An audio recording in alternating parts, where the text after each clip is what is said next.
یہ ان کی خوش فہمی ہے بس.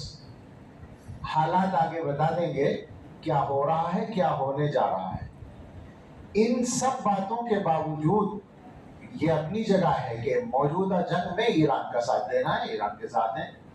اور سچی بات تو یہ ہے کہ ہم لوگوں کا ساتھ دینا اور نہ دینے کا مطلب کیا بنتا ہے؟ ہم بیٹھے بیٹھے تو ہی کر سکتے ہیں زیادہ سے زیادہ، اور کیا کریں گے؟ تو اس کی وجہ سے جو نوجوانوں کے ذہنوں میں یہ بات پیدا ہو رہی ہے، جیسے شیعہ بھی گویا اپنے ہی لوگ ہیں اور ان کے عقیدوں کو ایسی خاص بات نہیں ہے. یہ جو ہمارا نوجوان طبقہ شکار ہو رہا ہے، یہ بہت خطرناک بات ہے. اس کا علاج 1 منٹ میں ہوتا ہے. میں بتاؤں، ان جوانوں سے میں کہتا ہوں جو متاثر ہو رہے ہیں کہ تم شیعوں سے یہ کہہ دو، ایران سے یہ کہہ دو کہ ہم 100% تمہارے ساتھ ہو جائیں گے. تم اتنا اعلان کر دو کہ حضرت ابوبکر صدیق، حضرت عمر فاروق، حضرت عثمان غنی اور حضرت عائشہ صدیقہ رضی اللہ عنہ یہ سچے پکے مسلمان تھے. صرف اتنا اور کچھ نہیں.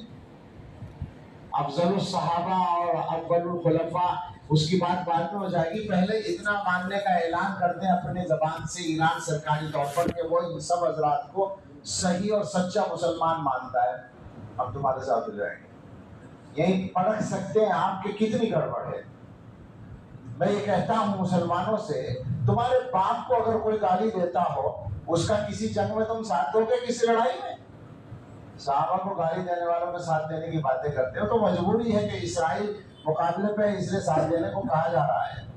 ورنہ سچی بات یہ، میں ذاتی طور پر تو یہ کہتا ہوں کہ میں ابھی تک اس جنگ کو سمجھ نہیں پایا.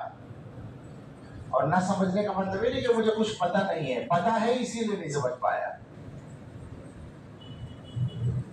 جو سچائی ہے اس لیے میں سمجھ نہیں پا رہا ہوں کہ صورتحال حقیقی کیا ہے. اور جیسے جیسے وقت آگے گزرے گا وہ بتا دے گا. ہمیں تو یہ کہنا ہے آپ سے، آپ یاد رکھیں اگر یہ جنگ کرنے میں ایران 100% صحیح نیت بھی رکھتا ہو تو بھی لازم نہیں آتا کہ اس کے عقیدوں کو صحیح مان لیا جائے. حدیث سنیے، حضور علیہ الصلوۃ والسلام نے ایک طبقے کے بارے میں صاف لفظوں میں فرمایا ہے، جس کو بعد میں محدثین نے متعین کیا کہ وہ خوارج کا طبقہ تھا، ایک فرقہ بنا تھا، بعد میں دور صحابہ ہی میں بن گیا تھا.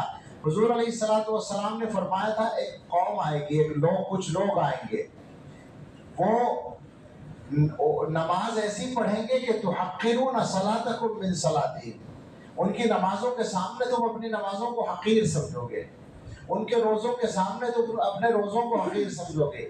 ایسی اچھی نماز، روزہ، تقویٰ، اور یقرؤون القرآن،